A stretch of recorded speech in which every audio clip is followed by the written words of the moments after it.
Love Scout episode 5 and 6 were absolutely gorgeous. I teared up multiple times, especially watching episode 6 in particular.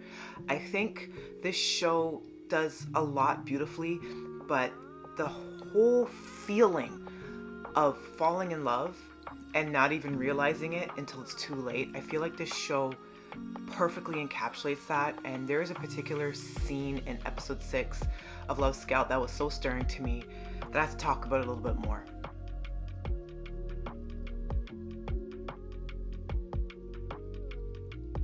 Hi, I'm Monique. I am the host of Off by Purple Art podcast, where I talk to you about K-dramas, C-dramas, BTS, and so much more. I don't know where that voice came from. Anyways, Love Scout. I finished episodes 5 and 6. This will be going into some spoilers. I'm just going to say as a general non-spoilery statement that you need to get on to watching Love Scout. If you want slow burn romance, you want a more mature romance that has beautiful aesthetics, that has a wonderful soundtrack with beautiful scoring, and actually has some heart-pulling moments. Something that, despite the polish of a well-produced show, does have enough heart to literally pull you and immerse you right into the romance. This is the show for you. I don't have any bad things to say about this show. So far, it's been 10 out of 10 with every episode, and I love that with every episode, I feel like they build and build and build better. And even with the antagonists, I think it just only adds another layer to the show so it doesn't get stagnant and boring. Episode 5 in particular, there's so many little moments of intimacy between the two lead characters, with Miss Kang, the female lead, and then Enho or Mr. Yu, the male lead.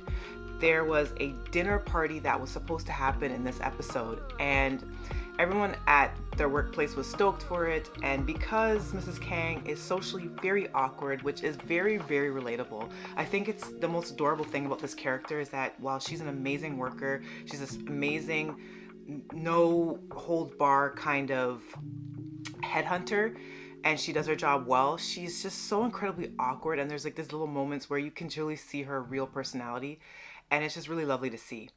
So they have this dinner party, and Unho is a very good cook.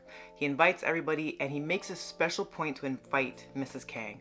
Mrs. Kang's like, yeah, no, I got actual work to do. Y'all can go scamper along and do your little dinner party together.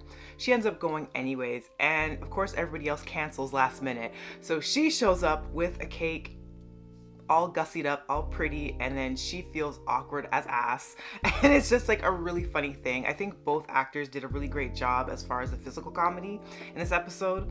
But throughout this entirety of the dinner, and there's nothing like a home-cooked meal between two people that are slowly falling for one another. There's like all these little moments that they were looking at each other that made me gasp.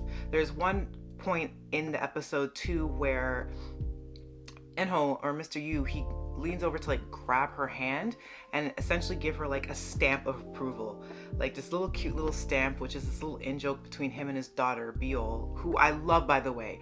And it's so hard for me to love a lot of the child actors and characters.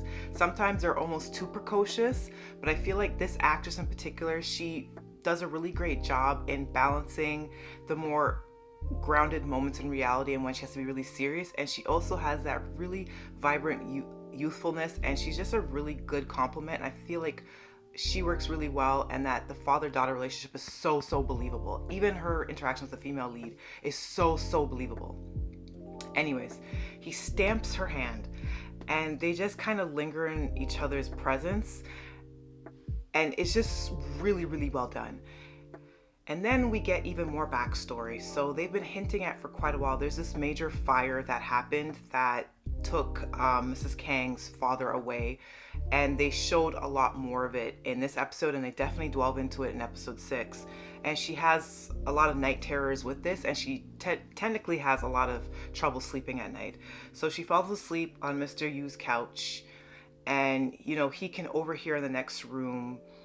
She's kind of murmuring in her sleep and is going through a nightmare, and he ends up in the middle of the night, going up to her on the couch, and he holds her hand to kind of soothe her during her sleep, and then she ends up having the best sleep ever. And it's just so soft and beautiful and mushy. And then the next morning happens, and then they go completely crazy, and they're like freaking out because the implication's not looking good. She slept over his place, she's in the same clothes, they're freaking out. His daughter was at his best friend's house, and the second female lead, who clearly has some feelings for him, she's coming back to drop off the daughter, and like the whole comedy ensues.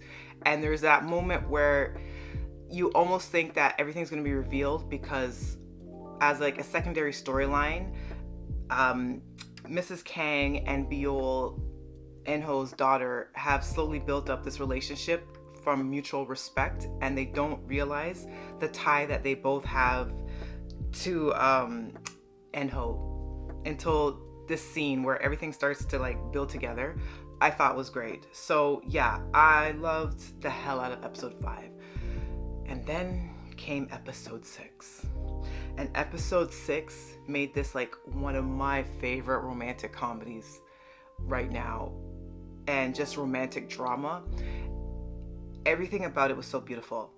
The reveal of the friendship of Biol is one thing, and their love of like, mint chocolate and all that good stuff.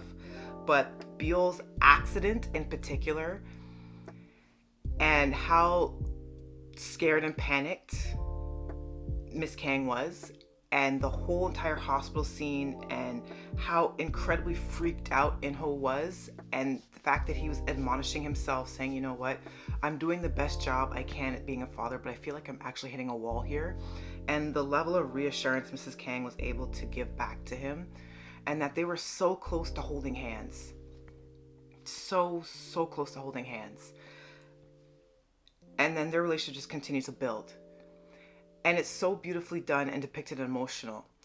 I especially really loved even like the subplot of the episode, which went into like the whole deluxe handbag storyline, and the central character in that storyline, Mrs. Cho, who is this appraiser that Mrs. Kang is trying to secure for this company, this deluxe line company that is an online retailer of luxury goods.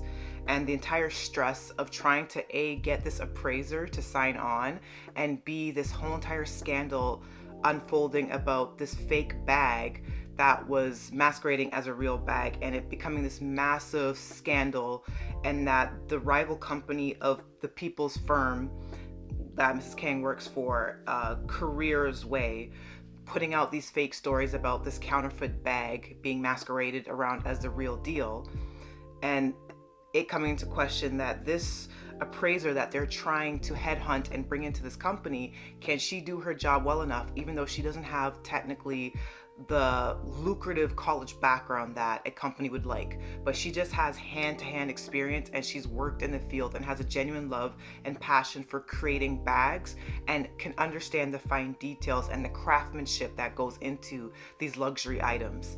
That entire storyline, and essentially Mrs. Cho being victorious even though everything looks so tense, and like the emotional scene between her and her daughter, that entire thing, I was almost bawling. It was so beautifully done, and everything kind of wrapped up nicely in a bow. But I feel like in this point in the show, the female lead, Mrs. Kang, she needed that big win. She needed that comeuppance to Mrs. Kim, who is her antagonist and rival, who has just been really nasty. I cannot stand that character. Ooh, I cannot wait till she's put in her place. But my absolute favorite thing was just all of that, plus the flirtation that continued to increase between Enho and Mrs. Kang, and him getting comfortable with teasing her now, her still being really not the most mindful when getting into cars. She's always at the wrong car, and he's like teasing her on their way to work. It's like, maybe we should put a big ass bumper sticker with like neon glow in the dark stickers that says Mrs. Kang on the car, so you don't keep stepping into the wrong car. And just their back and forth, and that people are starting to notice. Her making little comments to herself, her drawing him and admiring his nose, thinking that he's an absolute masterpiece in her little doodles in her notebooks. All these things are incredible, and I'm absolutely loving the build of the story. But the absolute best thing, one of the best scenes, in my humble opinion, was the last scene of episode 6. And because of the result of the storyline with Mrs. Cho and her daughter, and the daughter being a pianist and inviting In-ho out to her recital and giving him 2 tickets, and him in turn giving a ticket to Mrs. Kang to say, I would like you to accompany me. This was a win for all of us. We should go support the daughter to this show. And at first, Mrs. Kang is her usual way, and she's like, yeah, whatever. But, secretly she's loving this because she wants that connection. She has this yearning, and they've been building and building and building with this yearning until finally she's there at the recital hall and she's waiting. She looks amazing. She looks really pretty. She looks lighter. She looks like she's glowing. And she's looking around and she's looking around only to see in the distance In-ho in this beautiful maroon suit that is cut very well to his nice tall body with his nice broad back and them shoulders. That man is fine. Jesus. Anyway, Jesus, he's fine. And him coming through the crowd and walking towards her, and the entire world kind of just slowing down.